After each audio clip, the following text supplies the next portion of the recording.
describe and make an analogy about what it's like to be a parent, what it's like to be a child. I went through the whole gamut of different analogies. I first thought, well, having a child is kind of like owning a car.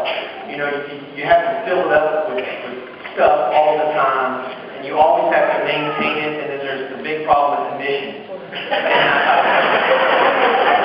Well, that's about as far as I can take the analogy with that. And I thought, well, maybe having a child is like being a farmer. And I really know nothing about farming, but I thought maybe there's a few things that I can connect with having a child. Now the planting of the seed and nurturing it and watering it and being afraid of the weeds that come up and try to overtake it. And all the different struggles that come with being a farmer. And I thought, what, really, that's not a very good analogy either. The reality is there's absolutely nothing like being a parent. There's no feeling that you have in your life, no emotion, no attachment that you can have to anything stronger than that of a parent and his child. Having a child has helped us better understand many things in life. It's allowed us to be humble in some ways. It's allowed us to understand the love that God has for us. Certainly having a child changes everything. We think back in the PW days, as Jennifer and I used to call it, the pre-Wyatt days, where we had more time than we knew what to do with, and we had no understanding of how our life was going to change. How a simple trip to go grab something to eat would soon turn into a 3-ring circus. Somehow trying to hold this child and get it to the next place.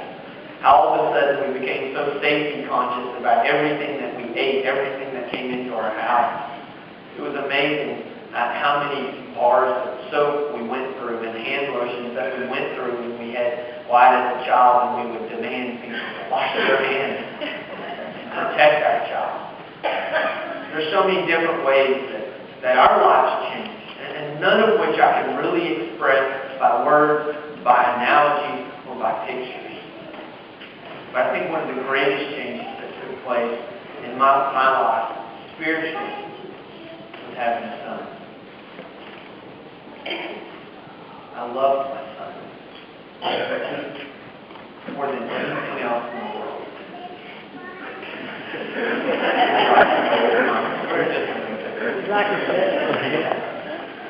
I love my son.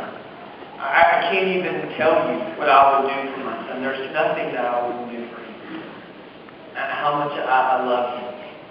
How I love to see him smile in the morning. I love when I walk in the door in the evening. He screams my name and he comes running and his arms are open and he just wants to jump into my arms and scream, "Daddy, Daddy, Daddy. I love you. I miss you." There's nothing that can describe that. And because of that, maybe for the first time in my life after holding him, almost 3 years ago for the first time,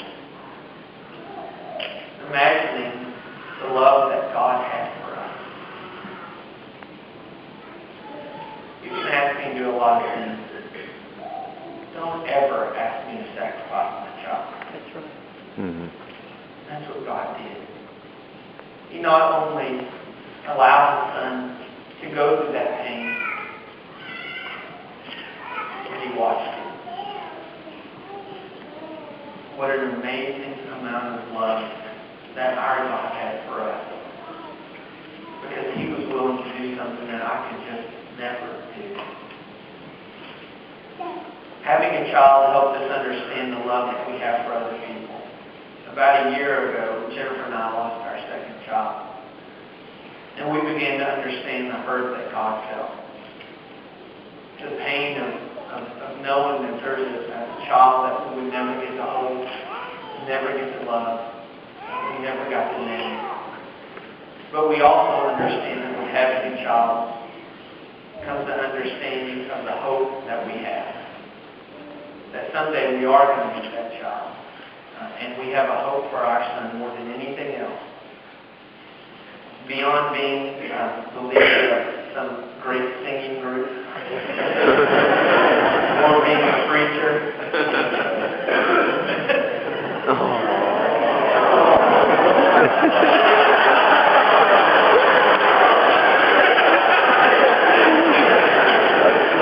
God gives us hope and gives us joy. But for those of you who are parents, I think you understand exactly where we're coming from. For those of you who are yet to be parents, we pray that blessing on you. The blessing of dirty diapers, of fighting over pacifiers, and begging for life just to stop for one second so you can hold your child and tell them one more time how much you love them. I want to share with you a letter that Jennifer wrote to Wyatt. It says, Wyatt, if you only knew, Wyatt, if you only knew that words could never explain what it felt like to hold you for the first time. 3 years ago, I remember thinking I could never love anything more. Yet with each passing day, my love for you grows. Wyatt, if you only knew how I begged for time to stand still. You went from a crib to a bunk bed, a bottle of formula to a sippy cup of apple juice, and diapers to Spider-Man underoos. While your life will continue to change as you grow older, I will always remember you as my baby and cherish each new chapter of your life as they unfold. Wyatt, if you only knew how you consume my thoughts, my prayers, and my every waking and sleeping moment. I long to see your bright smile in the morning and to receive a goodnight kiss at bedtime. Wyatt, if you only knew how I worry about your future. I pray your kindergarten teacher nurtures you, your first crush lets you down easy, and your wife loves you like I love your dad. Wyatt, if you only knew that I desperately desire for you to be the Christian man God has called you to be. While life will be filled with disappointments, people will fail you, and you will make mistakes. I pray that these things will make your faith stronger. Wyatt, if you only knew how my heart hurts because it is bursting with love for you. I hope one day you will have a son half as wonderful as you have been, and you will be able to experience this awesome feeling of love. Thank God for children. Amen.